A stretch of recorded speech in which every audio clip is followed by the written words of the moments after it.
Hey guys, thank you for tuning in to Esther's Breeze, where we sit back, relax, and shoot the breeze. I want to thank you all for tuning in and also for your love and support. It is so appreciated. A big thank you to Denny DeHame from Pax Management. Thank you to Fernando Renzo, my partner in crime, and he's also the techie in training today. And to the man, the legend, Robert D'Alessio. Yeah. Let's bring him on. Hey, good evening, everybody. Nice to see everybody. Hi. Hi. Hi. Hey, listen, nice to be on the show again. Once again, Esther, congratulations for a fine job that you're doing. Ladies and gentlemen, what happened tonight is growing pains. We had a little bit of a problem. Something went wrong, but hey, it's all fixed and it's all good.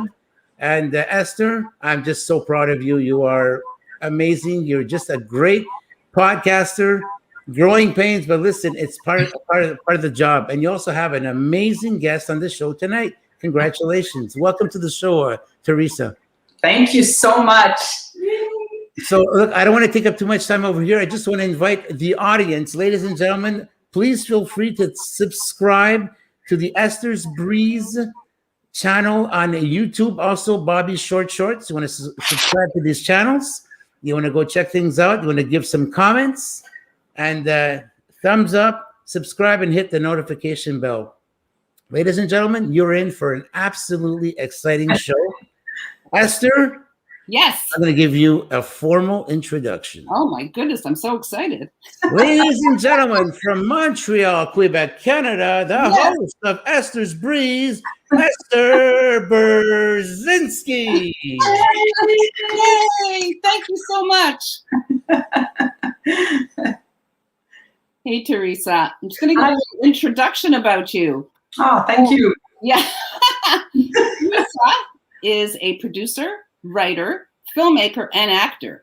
She pivoted from corporate life and being an entrepreneur to becoming a player in the Anglo actors community.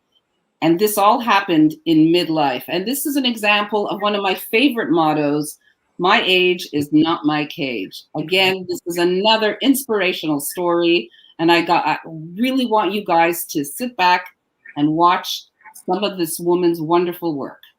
Thank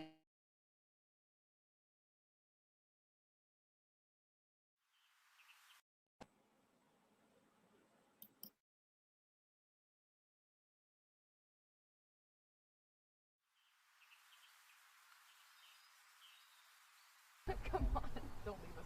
Okay, sound is rolling and clap it. Scene 14, shot 3, take 14.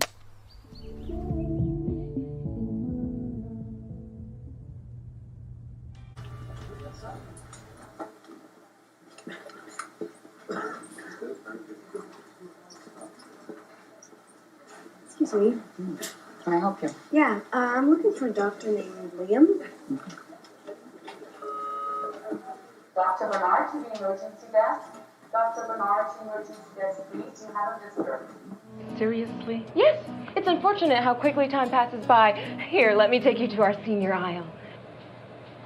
Senior? Maybe they're not home. But what about all the food I made? We can eat it at home. Besides, the Habs are playing tonight. We haven't seen Margot in years. You see the Habs every week. See. Oh, not again. What? Why don't you come over here and give me a mouthful of sugar, huh?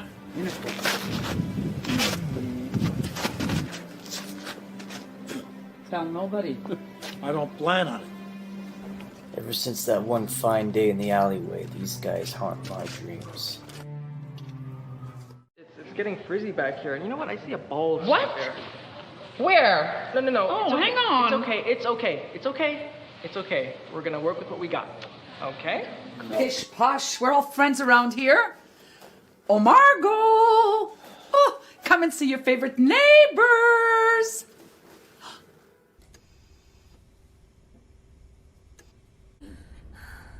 It's time to push. Okay, now push! Yeah, you know what? And I could choose. Do I work? Do I retire? Do I travel? Do I get Botox?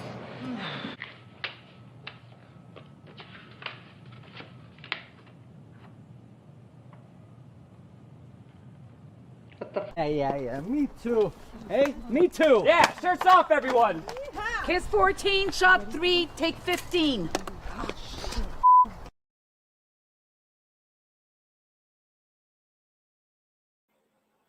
Your work, especially the clips from your short 55. Oh my God, I can totally relate. Amazing. Talk about that a little bit later. But first, I want to find out, how did your acting journey begin? Like, it was that pivot in midlife. How did it all begin? You know, since I was small, I always wanted to. Yeah. Well, you know what? No, let's go back. Since I was small, I was like I was constantly watching television. I'd watch all the shows, both French and English. And back in my day too, there was like All in the Family and Bewitched and, you know, I Dream of Jeannie, and I always pictured myself in it. But then there was one day I was watching this movie with Betty Davis.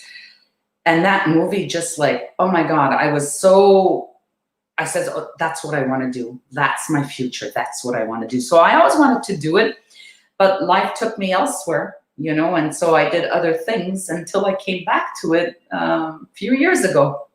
Yeah. So, and we're back.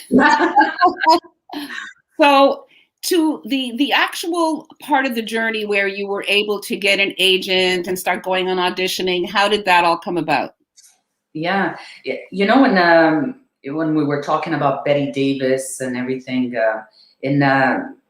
like I went in the travel industry, I worked in communications, I did broadcast, I did all kinds of things, and it's so funny. All these careers were today, when I look at it, I say, my gosh, they were guiding me to where I needed to be, which was in this industry. In 1995, when I started working for a communication company, there was a movie that came out, Shawshank Redemption.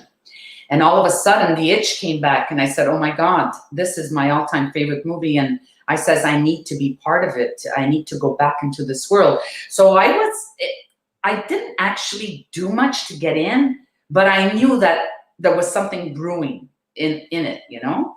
And then I had a health scare in 2009. Things happened, and I took a decision to leave the corporate world, and it was a big decision, quite a big decision. And I started a small business at the same time, and I said, you know what, I'm going to take this small business and I'm going to make it grow. And eventually I'll go into the acting industry, in the entertainment industry, because that's what I always wanted to do. And I said, you know what, this might be my opportunity. So how did you go from acting to producing and writing as well? You know, in this industry, there's so much that you can do, right? It's not only about acting. I mean, there are people, that's all they do. You know, they wake up, they do auditions, they're really happy, they go on set, they could do an actor's role, a principal, a lead, and they're so happy. For me as well, that's what I enjoy, but I think there's so much more, and I just want to, I can't just stay doing acting, because I think there's so much more to it, you know, and the more that you know, the better you'll be at acting as well. So that's how I decided. I says, you know, maybe I should touch into the writing. Maybe I should touch in directing and producing. I haven't directed yet. That's something that I need to do. But, you know, I never thought I would be a writer. And then one day there's another actress, Tamara, who said, yes, you can do it, Terry, you can do it. Let me help you. And we collaborated together, and that took off my writing career as well, you know. So the first short that you wrote actually ended up having 4 nominations, including Best Actor, and won for Best Director, which Best is Director. Congratulations on that. Thank you so much. How did that whole idea come into fruition? Well, the first short I ever wrote is called 55. And there's not too many movies that we see. Well, now they're starting to, but there weren't too many movies where we saw mostly women. It's always about men, And I just thought that we needed to put movies out there about women. And I said, well, you know what? I might as well create one. And, I'll start with a short movie about 20 minutes. And then I said, but what do I write about? And, turning 55, everywhere I went, people were offering me discounts. And I'm like, why are you offering me discounts? They go, you're a senior. I go, I'm not a senior, I'm 55. Seniors are 65 and over. But apparently that's not the case anymore. They even wanted to give me discounts. I didn't take them. So different situations arise, and I says, you know what? That's a great movie. And I'm going to call it 55. And so that's what 55 is all about and how it was born. Yeah, I really love that film. I'm so related to it on so many levels. And I'm sure a lot of women and men can relate to it as well. Yeah, that definitely doesn't stop at 55. But you know what? Yeah. Esther, sorry, there is a man, in fact, the director's father, Tony, he had gone, I heard he had gone to a gym and they wanted to give him a discount for seniors. And he says, well, I'm not a senior. And they go, yeah, but you're entitled to it. And so for him, it was, okay, sure, I'll take anything. Yeah, give me my discount. So it's so funny, but I just, before we used to hear Freedom 55, right? Yeah. But like when you get to that 55, then oh my gosh, I'm there, I'm senior. So it was a hit, But it's something we can relate to. Listen, when I got the letter saying that in 6 months I'm eligible for my pension, I was insulted. There's no way I'm going to sign up. I'm not doing this at all. Are you kidding? The day before, I gave in and signed. All right, I'll take the pension. Oh my God. Yeah, that's great. I love the whole idea of that film. It's amazing. I know that you have other films in the works. Do you want to tell us a bit about it? Yes. Last year I wrote a short film. It's entitled The Dark Room. It's complete. The only issue was that COVID came around. Yeah. And due to COVID, it's quite a complex story to film. And I wouldn't be able to respect the COVID regulations for safety. So I said, okay, I'll do it in 2021. And 2021, we got variants. So we're not any better. So I won't be able to film that short right now, probably next year, if everything goes well. There is a feature that I did start last year. I haven't completed it. I wanted to, but it's not done yet because I had other projects in mind. But it's ready. It's there. It's being worked on. So I believe that when the right time arises, there's a reason that right now it's being stalled, but it's on the works and the right time will come along. And there is another one that I'm doing right now, and hopefully this one I'll be able to film this fall. And it's an interesting one. It's about my roots. So we're going back to the Italian roots, and it means a lot to me. So I'm really anxious to produce it and hopefully film it this fall. That's right. And you're also telling me about one that has to do with senior dating. You want to talk about yes. Oh my gosh, I forgot about that one. Yeah, no, that one interests me. Yeah, sorry, because we were talking about what's in the works. Yeah. Date and Date. Yes. It's a movie. It's all done. I think I saw Charles Vaccaro on the chat. Charles has been a composer on 55. He also came on board with music for. I agree. Yes. Yeah. Awesome. For Mate to Date. Charles. Hi, Charles. So Charles was amazing, and he's got a great team of composers. There's Mario Buffarelli. There's now someone new joined, Jacinto Salerno. There's Biagio Farina, the accordion player, one of Montreal's top accordion player. He's amazing. Wow. Yeah. So I've got a good team. I even like photographer Angelo Neri, and anyway, I've got a fantastic team, director as well, Marco Yamateo. And Mate and Date, it is finished. There was a first draft that was out. The music has been completed right now. Okay. So it's in the works. I'm going to be seeing the second, and then it'll be able to be submitted. So yes, it's about senior dating. And so what gave you that idea? Why senior dating? Well, it's a special little story. It's about senior dating and women who have lost their husbands as well, and and they have their weekly game cards and everything, and until Stella decides, enough is enough, it's time to date, So you can also she's having some issues with Alzheimer's as well. So it touches a little bit of everything of the reality of life, because I find that women, once they hit their 60s and 65 and 70s, they're alone, they lose their spouses, and it's always the women playing together. But I think you need companionship, it's important. Maybe you don't want to live together, but you need that, that companionship. Let it be woman, woman, male, male, or whatever, So I said, I think I should do something, and I did, and I'm really glad. I think people are going to enjoy it. It's a pretty good movie. It turned out pretty good, and it was filmed during COVID. Unbelievable. Hey, Angelo. Great. Angelo, yay. And Miriam, I saw Miriam before. Thank you so much. Yes, Miriam, thank you. She's such a sweetheart. Yes, yeah. Yeah, I love, great to yes. I love that your films and shorts have to deal with life that on a personal level. I feel a lot of Teresa in these stories. Yes, correct.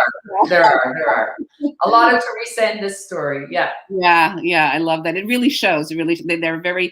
When I saw 55, I found it very real and very authentic, and it's almost like you gave a piece of yourself. So I did give you a piece of myself. Even the dark room. The dark room is a little bit mysterious. It's about we always wish that we had just that crystal ball and just say, or snap our fingers and twitch our nose and say, I'm in Jamaica right now, or I'm a star, and that's why I wrote the dark room, because sometimes you got to believe to make things happen, and sometimes people say, oh, you're a dreamer. Yeah, I dream, but things do happen. They might not happen today, but they're going to happen. Like there's things that happened in my life 20 years later. And I said, geez, I have to wait 20 years to finally get there. And it's pretty long, but hey, I got it. I achieved it, and that's what matters, right? Absolutely. I agree 1,000%, and the other thing that I find so interesting is you do theater, and the one with that's an interactive show, Joe and Mary's Wedding. Tell me about that. We actually bought tickets, and then COVID happened. Yes, I really wanted to see it. So, tell me a little bit about that. It's such a cool idea. Joe and Mary's Wedding. There's DJ Stevie, Steve Vecere here in Montreal. This guy is he's a creative genius when it comes to entertainment, to music, and everything. He's just amazing. And in the United States, in the US, they have Tina and Tony's Wedding. So those are interactive weddings as well. So he decided to take something to Montreal, but make it Joe and Mary's Wedding, right? Instead of Giuseppe, make it Joe. And he totally revamped it. It's not at all the same. It's not at all the same story. And he had such a good bunch of actors. Someone had referred me to be the mother of the groom. And I'm so blessed that Stevie chose me for it. I loved it. And it's just amazing. Like when we did the first show in Montreal, we did it at a reception hall. It could hold 450, and there was 455 people. We were like this and as soon as the door opened, it was party from that moment just till the end. It was just a mega success. And he added additional shows, and then it went to Ottawa, and then it went to Toronto. I wasn't in Toronto. They just kept a couple of the actors. Then they chose local actors for Toronto, but for Ottawa, we were there and everything. And then, COVID hits. I know. Couldn't do it. And I just reached out to Stevie because we were supposed to do it now in the spring. Right. And of course we can't, there's no way. So right now it's scheduled for November. And there's also extra shows that are booked for February. And I think Toronto as well. But Montreal, there's lots happening. demand is there. I have a lot of friends that came. I just saw Julie Harmer is on board as well. And hi, Julie. I love Julie. I love Julie. And Julie came to join Mary's wedding as well with her husband. And it's just like, it's so Italian. It's exactly how Italians, everything that happens in an Italian wedding and on the outside kind of, you know, dramatized a bit more. And it was really interesting. We had Joe Cacchione as well, who was joining, Montreal's comedian, and he was my husband. He was so funny. So we changed the script again so that those that already went the first time won't see the same thing, you know? Cool. All right. So it was interesting, right? It was great. But I guess we have to wait. But I am honored to be in Joan Mary's wedding. Just honored. And the crew, the cast were like this. Unbelievable. It's amazing. Yeah. Yeah, that's what happens, especially in live shows. Yeah. Yeah. You know, on the subject of COVID and the subject of the pandemic. Yeah. How has that affected your career? I know you had talked to me a little bit about the positive side of it all. You said, in fact, in a way, it was a gift for you. Explain that. Yeah. You know, COVID is, I don't know. I really hope that, you know, they always say that it can't be dark forever. The light will shine. And I do believe that. I just think that right now, there's a panic, and with all due rights, because it's a serious situation. I know that we're going to get out of this, and I thought we would be out of it in 2021, but it doesn't look like it. But I really hope that with these vaccinations and everything, it'll get better for 2022. And when it hit in 2020, at first it was a shock. It was like, what? Can't go out. And then everything shut down. Theaters, production sets, films, everything. So no work, no nothing. I was like, oh my God, no money coming in, no this, no that, you know? So it was a first shock. But then it was like, okay, so all this free time, what do I do? Right? Exactly. So, you know, those who know me, you know, like I take care of my dad and everything. I mean, but what can I do with him? You know what I mean? So I said, okay. So then I said, cutie, by the way. Sorry? I said, he's such a cutie, by the way.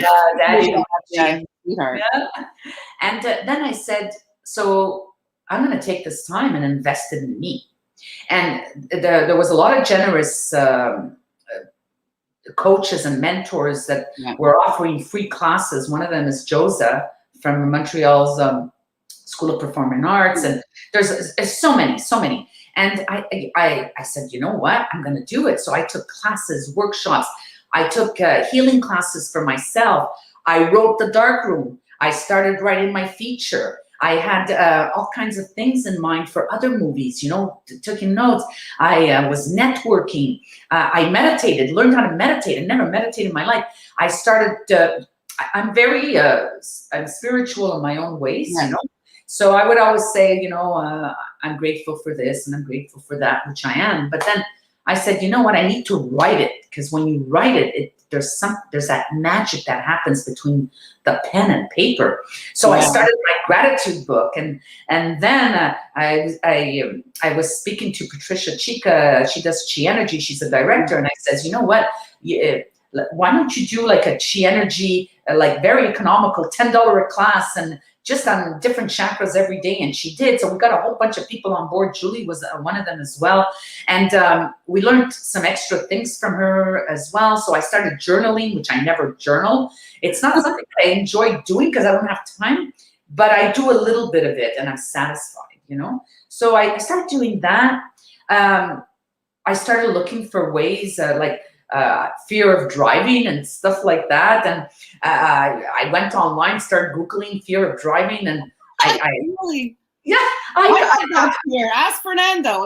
You'll ask him later. It took me a long driving on highways. It's terrible. Something happened to me once. And since that time, it's like that fear is there. But and then I got into this book, and in fact, I have it here. Oh, great! It's called Fight Your Fear and Win. It's from John Green. Okay. he's a PhD, of course, and he works with athletes and musicians, and he teaches at Juilliard as well in New York for actors and singers and musicians.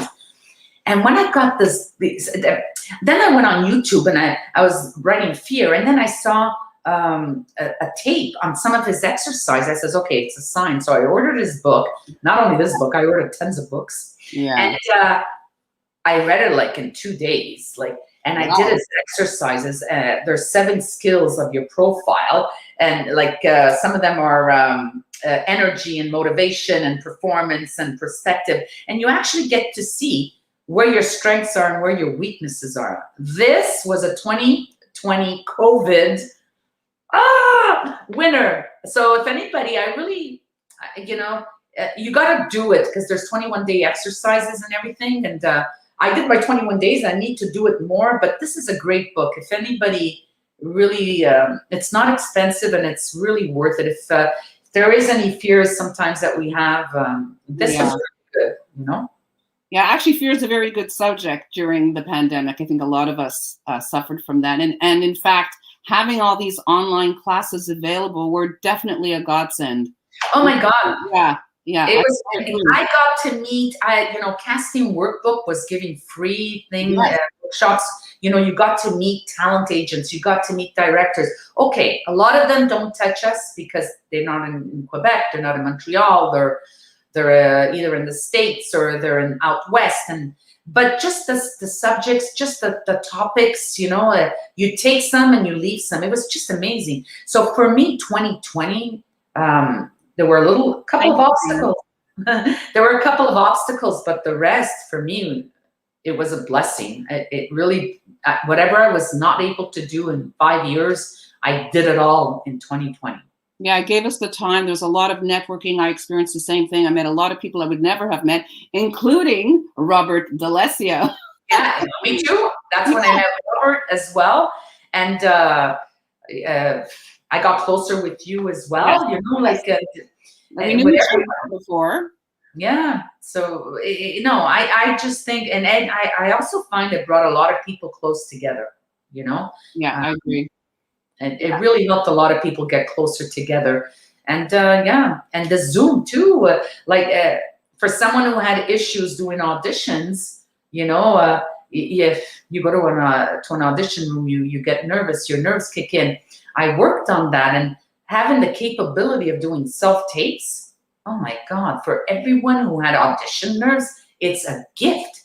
It's a gift. It was a gift to actors. It helped. 100%. I think a lot more people got tech savvy out of necessity as opposed to choice.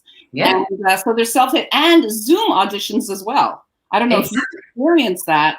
It's also, it was another way to give and take, but you were still in your home. You didn't have the hassle of driving somewhere and the stress of that. So, it has that aspect as well.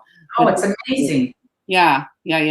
I got fulfilled it. I just did an audition, not too long ago, about a month ago. And, we had to have a mason jar and everything. And it was done with another actress. So we were 2 of them playing the role of sisters. So she had to put her hand like coming in, and I had to put my hand going in, and it had to synchronize. And it was crazy how it worked. And I'm like, whoever thought we would have done this 2 years ago? 10 years ago? Whoever would have thought, 100%. And I think there's going to be more and more in the actual films and shows where if you have 1 or 2 lines that you'll just do it from home. Exactly. Yeah. So there's a lot to be said about that. Even apps like Clubhouse, which started last March. I mean, it's like exploded. And I truly believe it's partially because of the situation that we're in, that we need that connection. And it's very big as well for the, the acting community and for filmmakers and writers as well. Yes, and film festivals, they're all virtual. I know. And it's working. And it's all working. Yeah, and it's working amazingly and even better. Some of them is even working better, That's so interesting. So talking about apps like Clubhouse, what do you think the importance of social media is for actors, writers, filmmakers, etc.? You know what? When you look at different marketing and branding experts, you know, today influencers and production companies, like the directors, they all go look at your social media to see how many people like your postings, how many posts do you put, how many members do you have, how many. It's all about numbers, right? Because if you're popular, they want you on board because you're going to make them popular, right? So it's got its pluses, it's got its negatives, because some numbers are, I mean, you can hire companies and have those numbers put on, right? And then, you know, you kind of know who's using companies and who doesn't, but it's important. You need to be out there, you need to create, you need to show yourself, you know, but you can't always show things about your acting career. It's got to be personal as well, you know, sending positive messages, you know, like this is, here I am with my child, or here I am with my dad, you know, and things like that. People have to see, this is my point of view, but I find that people need to see the personal side of you, not only the business side of you, you know.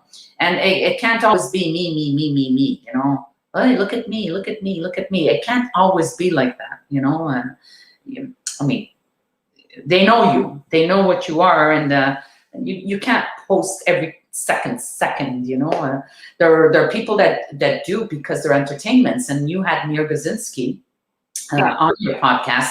I mean, Nir is a working madman, you know, like this guy, you know, the Yesterday Legault says curfew is back at 8, and right away, like 5 minutes later. He has a skit. I know, I saw it. You know, yeah. I'd love to see the way he preps. He probably had this like a month ago, because he knew it was going to come back. Maybe he has somebody on the inside. I don't know how he does it, because he's like, I saw that. And there was a new one that just came out because the curfew being put back to 8 o'clock as of Sunday, and boom, he's got the skit done, the 3 characters. Exactly. But this guy, you see, he's on constantly. Yes. It's not about him. It's about his show, and it's about informing and making others laugh. And that's why he's so successful. Same thing with Matthew Giuffrida. I mean, this phenomenal. He's just phenomenal, you know. So we have 2 people like that here in Montreal, which hats off to these guys. You know, they're amazing. So I find social media is important. You have to use it because it's the trend. It's the way to go. It's what's needed out there. But you have to know how to apply yourself on it. You know. Yeah. It's as if we are a brand. If you are in the industry, you are branding yourself. Mm-hmm. So it is one way of doing it. But I've also heard producers, directors say that, well, it's great if they can act. But just because you have good numbers doesn't mean that you're going to attract people, because if you can't act, it doesn't work. Exactly. You know, Esther, what I'll give you as a short example. Sometimes I'll put a post and it'll hit 300, right? 400, which is very little. It's minimal. And then sometimes I'll do a post and it'll hit 10. It'll hit 15. But you should see how many messages I get, private messages or text messages. And you know, depending on the topic, like they're going to send you private messages. So those don't show in your numbers. That's why I'm saying that sometimes numbers, you know, like it's not like a Jennifer Lopez or an Al Pacino, or, you know, where they have their little people doing things for them and their numbers are like 10,000, 20,000, 40,000 every second, you know. But numbers don't mean everything. That's what I say, you know.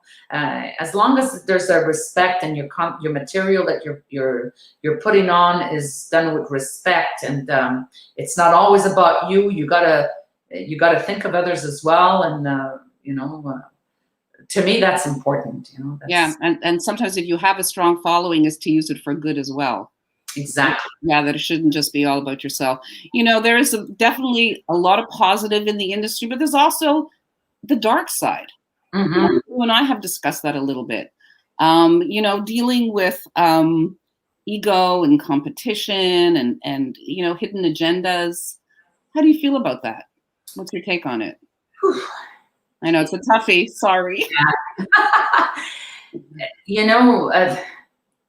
When I started in the industry, anybody, you walk in really naive, right? You walk in and you say, oh, I want to be an actor, I can't wait, my dream is coming true, blah, blah, blah, it's amazing, and you're so vulnerable, and you walk in, and there are those that stay vulnerable and stay humble, and some of them that have peaked and they're with their talent because they're so talented, and yet they still remain humble and respectable and everything.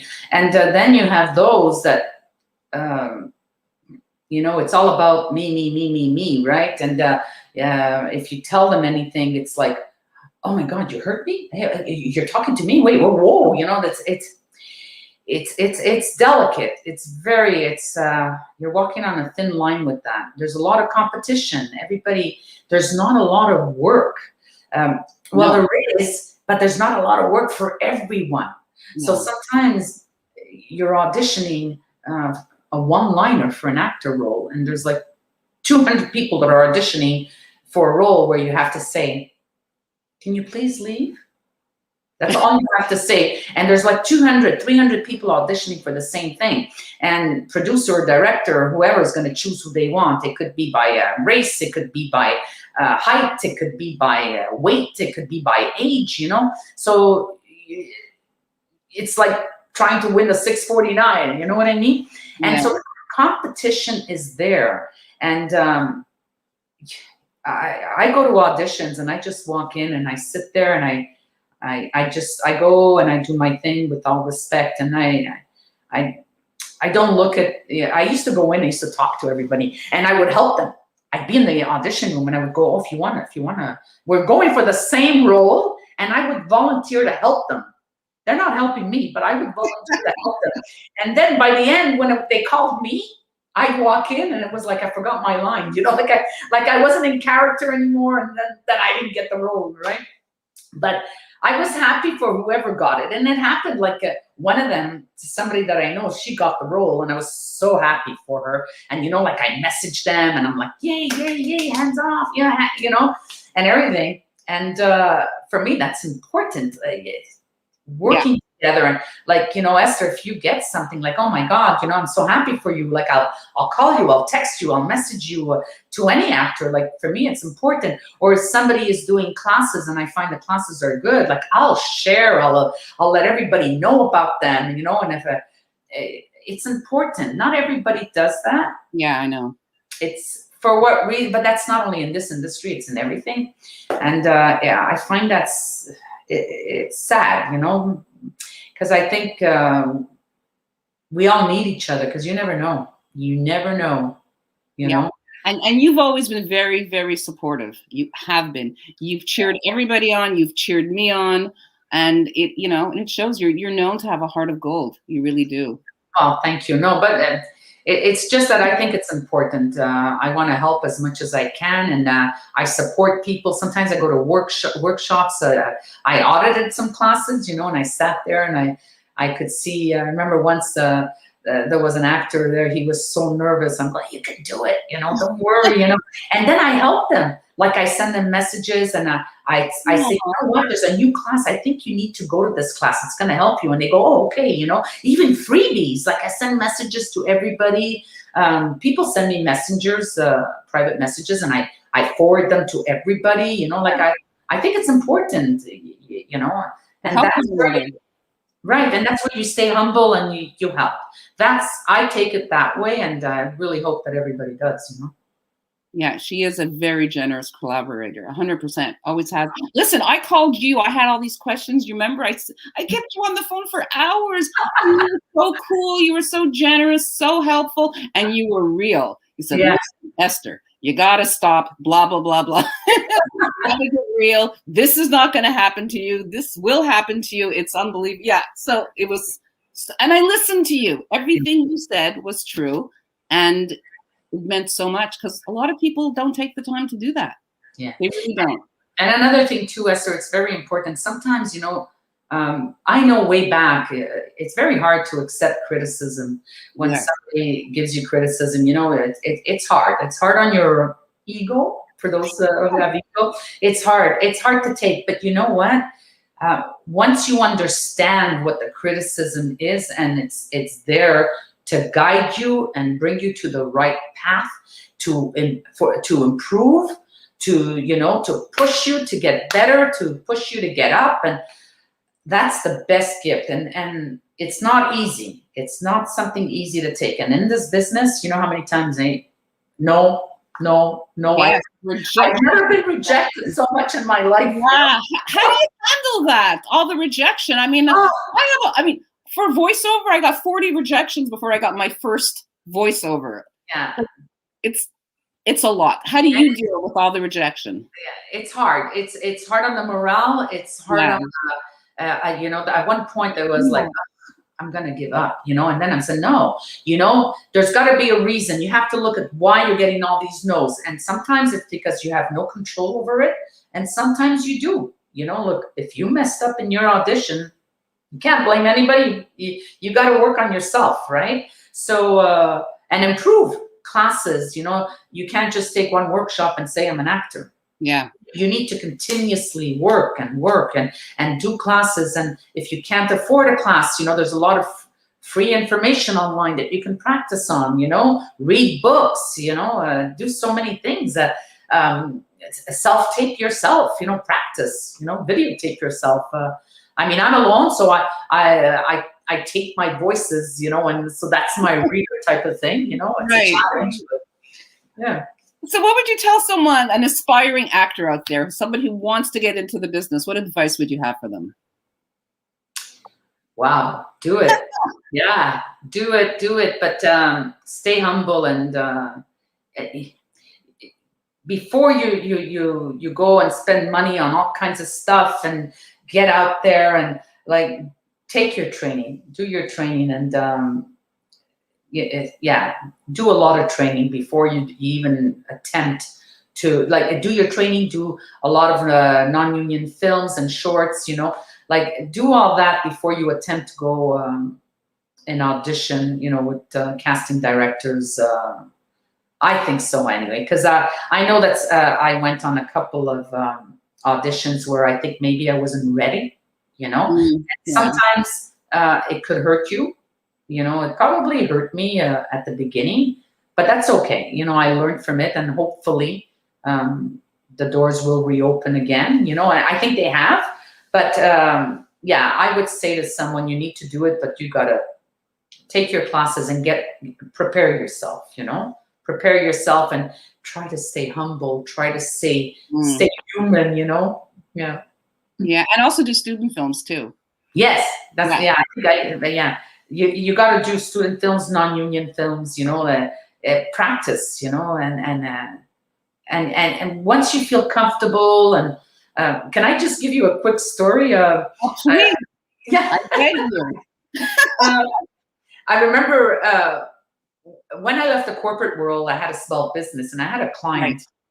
And she came in and she says, you know, Teresa, she says, you're so funny. She says, you should be in TV. And I said, in movies. I said, you know, it's funny you're saying that because I'm writing a reality television series. I forgot to mention about that before. But, I'm going to ask you about that. Yeah, I did. I wrote a reality television series. Right now it's converted, and I changed it again. And I had last year in 2020, I was approached to write the pilot because I didn't have a pilot for it. And we wrote the pilot. I got Tony Calabretta, which is one of Montreal's actors who did it.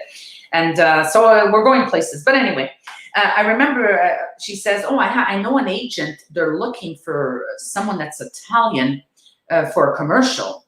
I said, "Oh, okay." Got all excited. I swear to God, I went into this commercial.